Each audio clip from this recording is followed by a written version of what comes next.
Hello everyone, this is Coach Aipa. Today we're going to talk about the kettlebell floor press. Now before we get into it, I'm going to show you the proper way in performing the kettlebell floor press, which is an upper body horizontal push movement. Now to get into the proper position, we want to make sure we roll over to that side and get the kettlebell close to our body and to our shoulders. From there, we're going to roll over here. Elbows onto the ground, nice and tall, chest up, shoulders back, driving forward, right back down, okay? Up, back down, up, back down. Now to get finished with it, same thing. You bring it close to your body and you roll over to your side. Okay, that's first for safety. We don't want to have it up here, we're coming down and we just like drop it to our side. One, that could also hurt our shoulders, and two, it could also just fall on our shoulder as well, and then it's not very comfortable. But that's the floor press.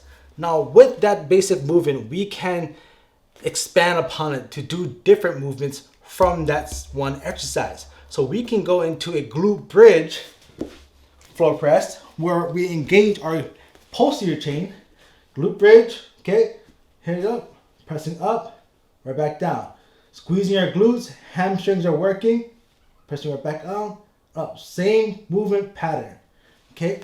Now what we can do from there, we can go into a ipsilateral floor press, which is basically everything happening on the same side. So if I'm doing a single leg glute bridge, okay, single leg glute bridge, single leg up, pressing on the same side.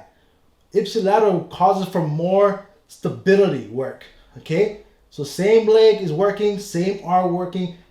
Our opposite side has to resist that tension of wanting to roll over or rotate to that one side that's working.